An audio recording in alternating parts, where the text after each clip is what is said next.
Salut à tous et bienvenue sur Magic Nonok. Aujourd'hui je vous propose la découverte d'un pack collector Magic from the Vault Realms. Donc Realms en anglais ça signifie royaume. Et donc logiquement on va retrouver dans ce pack collector des terrains. Bien joué. L'aspect visuel de ce pack collector est vraiment sympathique. Couleur rouge, ocre, noir. Je trouve que ça en jette vraiment. Et je pense que ce pack, je vais le mettre en tant qu'élément de décor sur une étagère. Donc à l'arrière, on nous propose un aperçu visuel de ce contenu. Donc c'est-à-dire 15 cartes de terrain premium, dont 7 cartes qui disposent d'un effet visuel spécifique à ce pack collector. On aura également un compteur de points de vie. Ah ben ça tombe bien puisque jusqu'à présent je n'en avais pas. Et également un petit guide collector. Donc si on prend chacune de ces cartes à l'unité, par exemple si on se base sur le site Magic Card Market qui est un site de référence pour l'achat de cartes à l'unité, si on les ajoute bout à bout, on retrouve à peu près le prix de ce pack collector. Alors est-ce que toutes les cartes sont jouables? Oui, mais sont-elles viables? Moi, je pense pas. Donc c'est ce qu'on va voir tout de suite en découvrant le contenu. Donc ça s'ouvre comme ceci. On retrouve notre petit décompteur de points de vie. Hop, donc on ouvre, on enlève le petit compteur. Donc il est rouge, presque translucide, sympathique. Et donc, hop, 3 paquets de 5 cartes. Voilà. Et on va commencer par le premier. Hop, hop, hop. On ouvre. Voilà. Alors, premier terrain foil, Dryad Arbor. Donc, c'est un terrain qui est également considéré comme une créature 1-1 Dryad. Donc, le terrain est affecté par le mal d'invocation puisque c'est une créature, tout simplement. Et quand on l'engage, on ajoute un mana de couleur verte. Le Murmuring Bosque, qui est un terrain forêt, donc quand on l'engage, on produit un mana de couleur verte. Et quand le terrain arrive sur le jeu, on peut révéler une carte de Sylvain dans notre main. Si on ne le fait pas, il arrive en jeu engagé. Et on peut également l'engager pour produire un mana vert, un mana blanc ou un mana noir. Par contre, lorsque l'on fait ceci, il nous inflige un point de dégâts. Ok, sympa, pour un jeu multicolore. Le Shivan Gorge, qui est un terrain légendaire, quand on l'engage, on produit un mana de sans couleur. Et pour 2 incolores et un terrain rouge, on peut l'engager pour infliger un point de dégâts à chaque adversaire. Alors il n'est pas précisé si c'est créature ou joueur, mais à mon avis, je pense que c'est plutôt joueur. Le Vesuva. Donc le Vesuva, c'est un terrain qui est tout simplement une copie d'un autre terrain sur le champ de bataille. Donc ça peut être un terrain adverse ou un de ces terrains. Donc ça peut être sympa si on veut copier un terrain qui produit différents manas de couleur. Le Windbricks 8, donc sa première capacité c'est cachette il me semble. Donc quand ce terrain arrive en jeu, il est engagé. Si on fait ainsi, on regarde les 4 premières cartes de notre bibliothèque, on en exile une face cachée, et on met le reste en dessous de notre bibliothèque. On l'engage pour produire un mana de couleur blanc à notre réserve, et en payant un blanc et en l'engageant, on peut jouer la carte que l'on a exilée sans payer son coût de mana. Par contre, on peut le faire seulement si on a attaqué avec 3 créatures ou plus pendant ce tour. Donc jouer une carte exilée sans payer son coût de mana, c'est très fort. Par contre, la condition d'avoir attaqué avec 3 créatures ou plus, c'est assez contraignant, je trouve. Voilà, la première salve de terrain. On passe à la suite.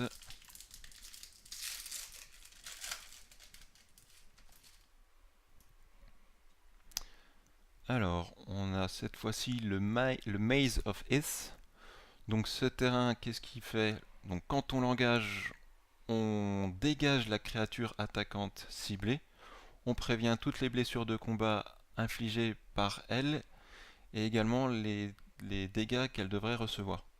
Donc pendant notre tour, ça permet de sauver une de nos créatures attaquantes si l'adversaire la bloque et devait la détruire.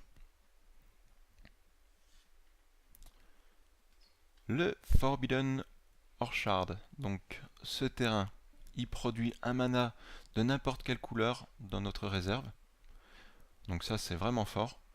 Par contre, lorsque l'on produit un mana via cet effet, on ajoute un jeton esprit 1-1 sans couleur sur le champ de bataille pour notre adversaire. Honnêtement, cette condition, je la trouve pas très contraignante puisque c'est simplement un petit jeton 1-1 pour notre adversaire, sachant qu'un jeton peut être facilement détruit. Donc celui-ci, je le trouve pas mal du tout. Le Glacial Charms, donc pour pouvoir le garder en jeu à chaque tour, on est obligé de payer 2 points de vie. Ça, c'est pas cool. Quand il arrive en jeu, on est obligé de sacrifier un terrain. Ça non plus, c'est pas cool. Nos créatures ne peuvent pas attaquer, encore moins cool. Et par contre, on peut prévenir tous les dégâts que l'on devait recevoir ce tour-ci. Honnêtement, je vois pas du tout l'utilité de ce terrain. Le Groove of the Burn Willow. Donc quand on l'engage, on produit un mana de couleur, sans couleur, pardon. Et on peut également produire du rouge ou du vert. Par contre, à chaque fois que l'on fait cette production, on donne un point de vie à notre adversaire. Franchement, donner un point de vie à notre adversaire, c'est pas très grave si on peut produire du rouge ou du vert. Donc sympathique dans un double couleur. Et enfin, le Hide Market, donc on produit un mana incolore, et quand on sacrifie une créature, on peut gagner un point de vie. Donc ça c'est un terrain qui peut être sympathique, surtout dans un jeu token. Donc on produit beaucoup de tokens et on gagne rapidement des points de vie.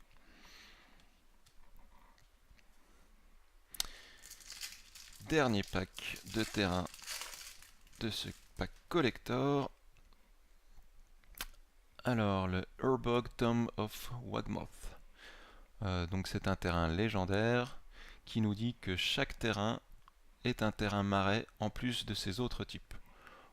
Je pense que ça peut être utile seulement dans un jeu plusieurs couleurs avec des créatures qui ont des capacités liées avec les terrains marais.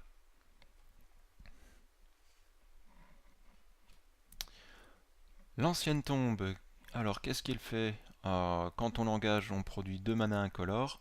Par contre, à chaque fois que l'on fait ainsi, on s'inflige 2 points de dégâts. Donc ça c'est intéressant dans un jeu incolore. Premièrement, je pense tout de suite au Eldrazi. Donc dans un jeu Eldrazi qui permet d'invoquer des grosses créatures. Donc gros coup d'invocation mais grosses créatures. Donc c'est à double tranchant. Le bois, enfin l'arbre Boseiju, donc terrain légendaire. Donc quand il arrive en jeu, il est engagé et on peut payer 2 points de vie pour produire un mana incolore. Et si on dépense ce mana incolore pour jouer un éphémère ou un rituel, eh bien ce sort ne pourra pas être contrecarré par des sorts adverses ou des capacités adverses. Donc c'est sympa. Le Colisée Céphalide, qui quand on l'engage produit un mana bleu et nous inflige un point de dégâts, et qui a le seuil, donc pour un mana bleu on engage et on sacrifie notre Coliseum, et le joueur ciblé pioche 3 cartes et se défausse de 3 cartes. Par contre, on active cette capacité seulement si on a 7 cartes ou plus dans notre cimetière. Pourquoi pas? Pourquoi pas utiliser ce terrain pour piocher plus rapidement et trouver des cartes que l'on souhaite, et également mettre dans notre cimetière des cartes que l'on pourra jouer via des capacités qui ramènent les cartes en jeu. Et enfin, dernier terrain de ce pack collector, le désert. Quand on l'engage, on produit un mana incolore. Et on peut également infliger un point de dégâts à une créature attaquante. Par contre, on peut activer cette capacité seulement à la fin de la phase de combat. Donc ça nous permettra de terminer des créatures qui ne seront pas détruites pendant la phase de blocage du combat. Petit bonus, deux cartes que j'ai achetées à l'unité, que l'on va découvrir tout de suite. La première, Cascade Bluff. Donc c'est un terrain expédition Zendikar. Donc ce sont des cartes collector. Donc l'aspect visuel de ces cartes est vraiment sympathique. Alors qu'est-ce que fait ce terrain? Quand on l'engage, on produit un mana incolore. Et on peut également payer un mana rouge ou un mana bleu pour produire deux manas de la combinaison que l'on souhaite, deux bleus, deux rouges ou un bleu, un rouge. Et deuxième carte bonus, également une carte Zendikar, expédition, le Wooded Bastion. Donc c'est le même principe que l'autre. Donc on produit de base un mana incolore et on peut également, en payant un point de couleur blanc ou vert, produire une combinaison de vert, de blanc ou un de chaque. Voilà, eh bien cette découverte est maintenant terminée. Je vous remercie d'avoir suivi cette vidéo. N'hésitez pas à me laisser un petit commentaire, ça fait toujours plaisir. Et je vous dis à très bientôt pour de nouvelles découvertes de produits Magic et également d'ouverture de boosters. Allez, à plus, ciao ciao!